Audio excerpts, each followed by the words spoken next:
Now new mainboard IPO details பார்க்கலாம். Next வீடியோல company background, financial analysis, management interview discussion, future growth plans, capacity utilization and risk factor, anchor investors ஓட demand எப்படி இருக்கு, subscription status, GMP, short term or long term growth potential, listing எண் கிடைக்கிறதுக்கு chances இருக்கா இல்லையா, and ஃபைனலா இந்த ஐபிஓல நம்ம அப்ளை பண்ணலாமா வேண்டாமா, இது எல்லாம் கவர் பண்ணி நெக்ஸ்ட் வீடியோல நான் போஸ்ட் பண்ணுவேன்.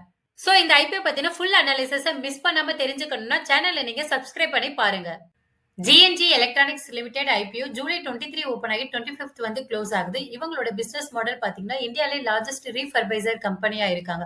அதாவது ICT devices like laptop, desktop இந்த மாதிரி பழைய லேப்டாப்ஸ் எல்லாமே இவங்களோட டாப் குளோபல் பார்ட்னர்ஸ் கிட்ட இருந்து வாங்கி அதை ஃபர்தரா ரிப்பேர் பண்ணி, அதாவது இந்த லேப்டாப் ரீஃபர்பிசிங் ரிலேட்டடான எண்ட் டு எண்ட் சர்வீசஸ் வந்து இந்த கம்பெனி ப்ரொவைட் பண்ணிட்டு இருக்காங்க.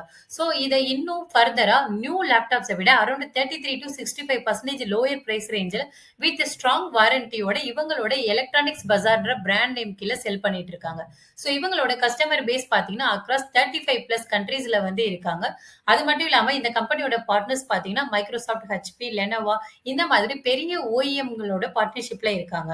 சோ இந்த கம்பெனி மைக்ரோசாஃப்ட்ல இருந்து அத்தாரைஸ்டு ரீஃபர்பைசராவும் இருக்காங்க. இந்த ஐபிஓட இஷ்யூ சைஸ் பாத்தீங்கன்னா 460 கோடி. இதுல 400 கோடி பாத்தீங்கன்னா ஃப்ரெஷ் இஷ்யூவா ரைஸ் பண்றாங்க.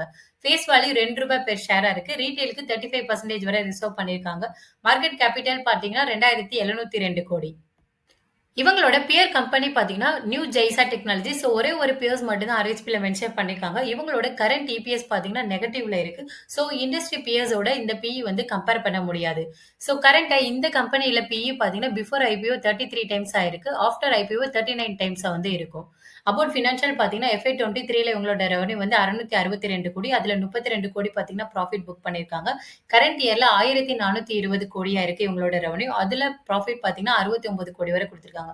சோ இவங்களோட both top line and bottom line growth பாத்தீங்கன்னா ரொம்பவே கன்சிஸ்டன்டா growth ரேட் கொடுத்திருக்காங்க. இந்த இஷ்யூவோட எல்லாம் பாத்தீங்கன்னா Motilal Oswal, IIFL Capital, JM Financial. Subscribe now and stay updated for this GNG Electronics IPO complete review.